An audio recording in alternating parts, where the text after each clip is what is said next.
أعوذ بالله من الشيطان الرجيم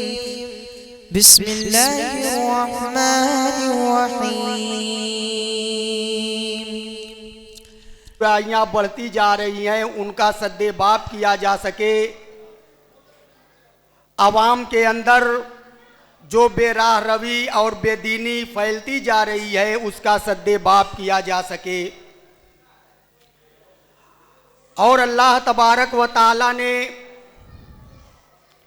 قرآن مجید کے اندر فرمایا کہ کنتم خیر امت اخرجت للناس تأمرون بالمعروف وتنہون عن المنکر وتؤمنون باللہ، کہ تم میں کی ایک جماعت ایسی ہونی چاہیے جو لوگوں کو بھلائی کا حکم دے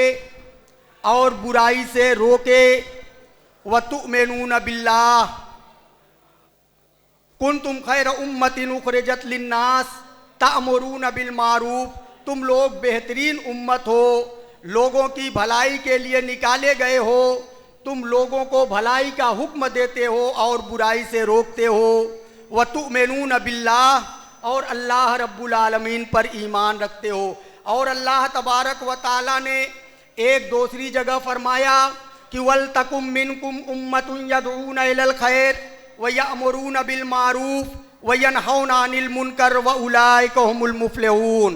کہ چاہیے کہ تم میں سے ایک امت ایسی ہو جو لوگوں کو بھلائی کا حکم دے اور برائیوں سے روکے، یہی وہ لوگ ہیں جو کامیاب ہونے والے ہیں۔ اور نبی اکرم جناب محمد الرسول اللہ صلی اللہ علیہ وسلم نے ایک حدیث کے اندر فرمایا کہ واللہ لتأمرن بالمعروف وَلَتَنْهَوْنَ عَنِ الْمُنْكَرِ أَوْ لَيُوشَكَنَّ اللَّهُ عَلَيْكُمْ عِقَابًا مِنَ السَّمَاءِ ثُمَّ تَدْعُوهُمْ فَلَا يُسْتَجَابُ لَكُمْ، کہ قسم خدا کی تم ضرور بالضرور امر بالمعروف اور نہی عن المنکر کا فریضہ انجام دیتے رہو، کہیں ایسا نہ ہو کہ اللہ رب العالمین تم پر آسمان سے کوئی عذاب نازل کر دے، پھر تم لوگ اللہ رب العالمین سے دعائیں کرو تو اللہ رب العالمین تمہاری دعائیں قبول نہ کرے۔ میرے پیارے بھائیوں، یہ دینی مجلسیں اسی لیے منعقد کی جاتی ہیں تاکہ سماج سے برائیوں کو اکھاڑ پھینکا جائے اور لوگ اسلامی طریقے کو اپنائیں، اسلامی چال چلن کو اپنائیں۔ اسی بنیاد پر آج کا یہ دینی و اصلاحی اجلاس عام منعقد کیا گیا ہے۔ اس کا مقصد یہی ہے کہ سماج میں دن بدن جو برائیاں بڑھتی جا رہی ہیں اور عوام کے اندر جو بے دینی پھیلتی جا رہی ہے، اطاعت رسول، یہ نافرمانی رسول اور اللہ رب العالمین کی نافرمانیاں دن بدن بڑھتی جا رہی ہیں، اس کا سد باب کیا جا سکے، عوام کو قرآن و حدیث سے روشناس کرایا جا سکے تاکہ عوام دین کی طرف مائل ہوں اور دنیاوی زندگی کے ساتھ ساتھ اپنی اخروی زندگی کی کامیابی کے لیے یہاں پر کچھ اعمال کر لیں، تاکہ کل قیامت کے دن جب اللہ رب العالمین کے یہاں ہم پہنچیں تو اللہ رب العالمین ہمیں اس کے صلے میں جنت عطا کر دے۔ اور ایک مومن کی یہی سب سے بڑی کامیابی ہے کہ جب اس کو اللہ رب العالمین عذاب سے نجات دے کر کے جنت میں داخل کر دے، اور یہی دنیا اور یہی ہماری زندگی کا اصل مقصد ہے، کیونکہ اللہ کے نبی جناب محمد الرسول اللہ صلی اللہ علیہ وسلم نے فرمایا کہ کن فی الدنیا کا انک غریب، کہ اے لوگو تم دنیا میں اس طریقے سے زندگی بسر کرو گویا کہ تم مسافر ہو۔ اور ایک دوسری حدیث کے اندر اللہ کے نبی جناب محمد الرسول اللہ صلی اللہ علیہ وسلم نے فرمایا کہ الدنیا سجن المؤمن و جنت الکافر، کہ لوگوں یہ دنیا مومن کے لیے قید خانہ ہے، جیل خانہ ہے، اور کافروں کے لیے یہ دنیا جنت ہے۔ اگر اللہ رب العالمین ان کفار و مشرکین کو اس دنیا کے اندر مال و دولت سے نواز رہا ہے تو ہمیں یہ تنگ دلی کا شکار نہیں ہونا چاہیے، کیونکہ اللہ رب العالمین ان کو دنیا کے اندر جو نواز رہا ہے تو دنیا ہی تک وہ محدود ہے، آخرت میں ان کا کوئی حصہ نہیں ہے، ان کا ابدی اور دائمی ٹھکانہ جہنم ہوگا۔ لیکن اللہ رب العالمین نے ہم مومنوں کے لیے جنت تیار کر رکھا ہے، ہماری یہاں جیسے تیسے گزر جائے گی اگر ہم اللہ رب العالمین کے احکام و فرامین پر عمل کرنے والے بن گئے، اگر اللہ رب العالمین کی اطاعت و فرما برداری کرنے والے بن گئے تو یہ یقین جانیے کہ کل قیامت کے دن ہمیں رب جنت عطا کر کے چھوڑے گا۔ اللہ کے نبی جناب محمد الرسول اللہ صلی اللہ علیہ وسلم نے فرمایا کہ الدنیا مزرعۃ الآخرہ، کہ لوگوں یہ دنیا آخرت کی کھیتی ہے، یہاں تم جیسی کاشت کرو گے، یہاں تم جیسا بو گے، کل قیامت کے دن تم ویسا ہی کاٹو گے۔ میرے عزیز بھائیوں، اگر اللہ رب العالمین نے ہمیں اس دنیا کے اندر پیدا کیا ہے تو ہماری پیدائش کا مقصد بھی اجاگر کر دیا ہے کہ وَمَا خَلَقْتُ الْجِنَّ وَالْإِنسَ إِلَّا لِيَعْبُدُونَ، کہ ہم نے جنات و انسان کو صرف اور صرف اپنی عبادت کے لیے پیدا کیا ہے۔ یہ 60 سال اور 70 سال کی زندگی جو ہمیں مہیا کی گئی ہے، اس سے اللہ مقصد یہ ہے کہ ہم اس دنیاوی زندگی میں رہ کر کے اللہ اپنی اس اخروی زندگی کے لیے کچھ سرمایہ حاصل کر لیں، جو زندگی یا تو بڑے عیش و آرام کی زندگی ہوگی یا پھر وہ زندگی بڑے دکھ اور تکلیف کی زندگی ہوگی۔ اس زندگی کے بارے میں امام کائنات علیہ السلام نے ارشاد فرمایا کہ جب اس زندگی کا آغاز ہوگا تو ایک ایسے شخص کو لے آیا جائے گا جس کی پوری دنیاوی زندگی عیش و عشرت میں گزر گئی، ہمیشہ چین اور سکون میں رہا، دنیا کے اندر اس کو کسی قسم کی تکلیف نہیں پہنچی۔ رب العالمین فرمائے گا کہ اے فرشتو، اس بندے کو لے جاؤ اور لمحہ بھر کے لیے جہنم میں ڈال دو۔ فرشتے اس کو لے جائیں گے اور لے جا کر کے اس کو لمحہ بھر کے لیے جہنم میں ڈالیں گے، بہت دیر تک نہیں ڈالیں گے، تھوڑی دیر ڈالنے کے بعد اس کو نکال لیں گے اور رب العالمین کے پاس لے آئیں گے۔ رب العالمین اس بندے سے پوچھے گا کہ میرے بندے بتا، میں نے تجھے دنیا کے اندر 60 سال اور 70 سال اور 80 سال کی زندگی عطا کی تھی، بتا تو نے اس دنیاوی زندگی میں کوئی سکھ اور چین دیکھا کہ نہیں دیکھا؟ وہ بندہ جس نے لمحہ بھر جہنم کا دکھ چکھا ہے، وہ بندہ کہے گا کہ اے بار الہ، میں ایسا معلوم ہوتا ہے کہ میری پوری دنیاوی زندگی دکھ اور مصیبت میں گزر گئی، میں نے کبھی دنیا کے اندر سکھ اور چین نہیں دیکھا۔ اور اس کے برعکس ایک دوسرے شخص کو لے آیا جائے گا جس کی پوری دنیاوی زندگی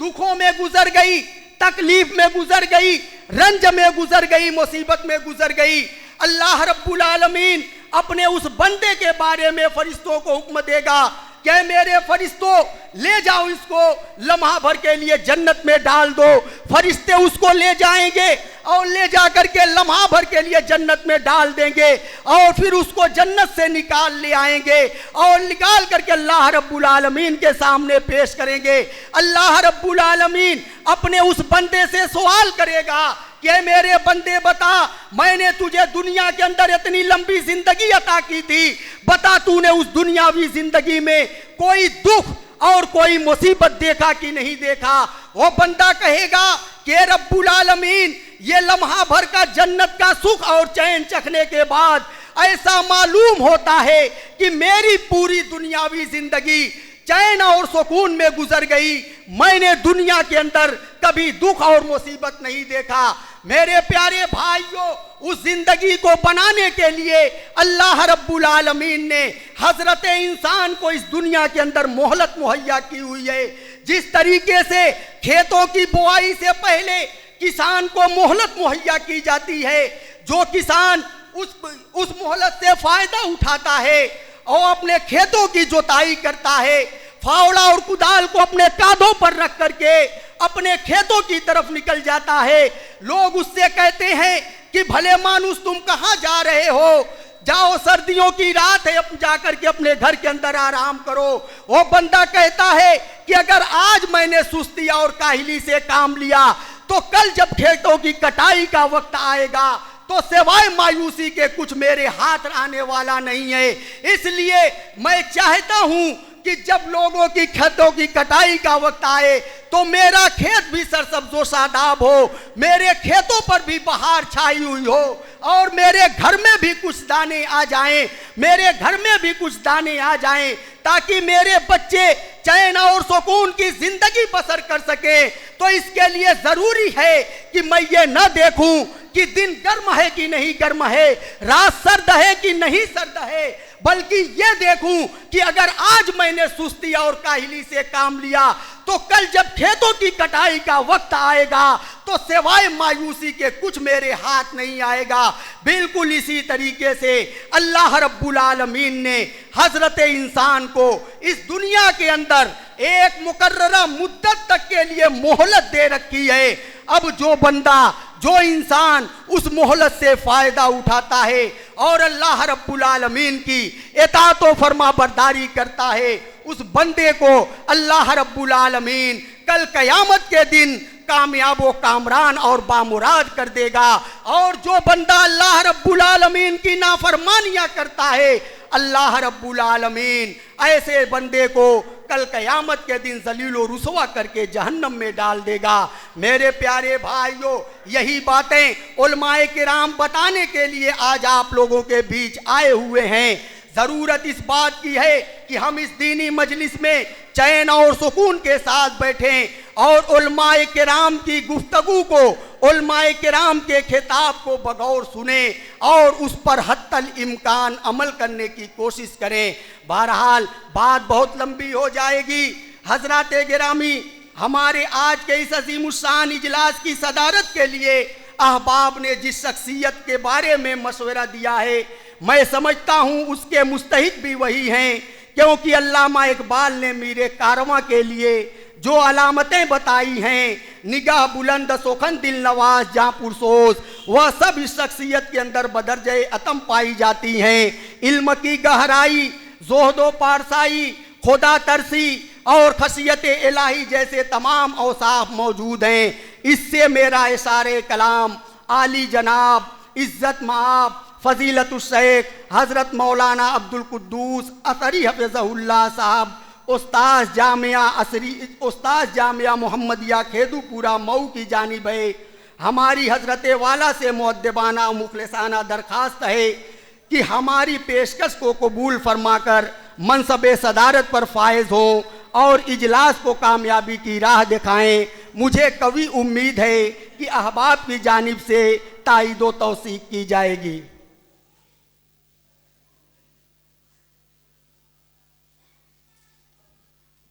السلام علیکم۔ میں اس حسن انتخاب کی پرزور لفظوں میں تائید کرتا ہوں۔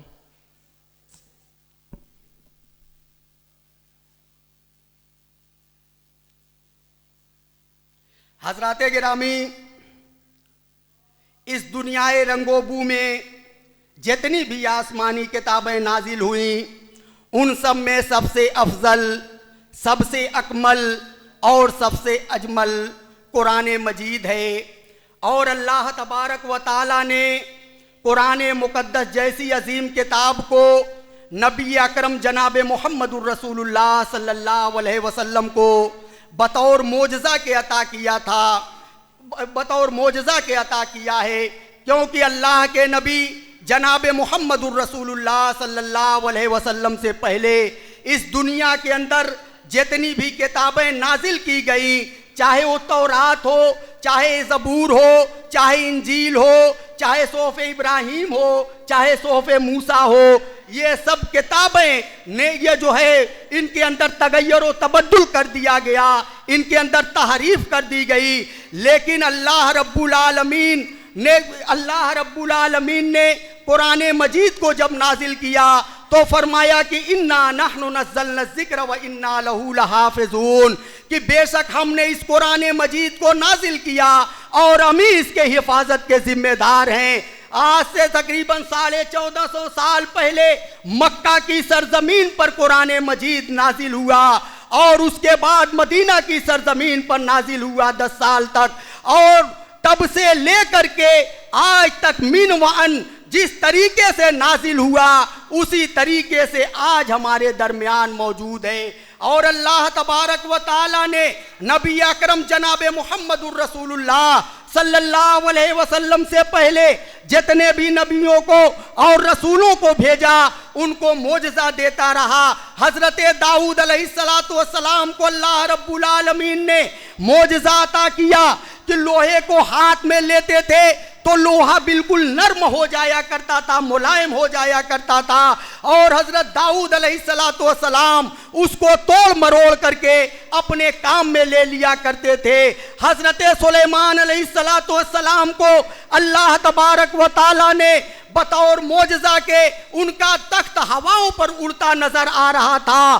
اور وہ پرندوں کی بولیاں سمجھ رہے تھے. حضرت عیسیٰ علیہ السلام کو اللہ تبارک و تعالی نے بطور معجزہ کے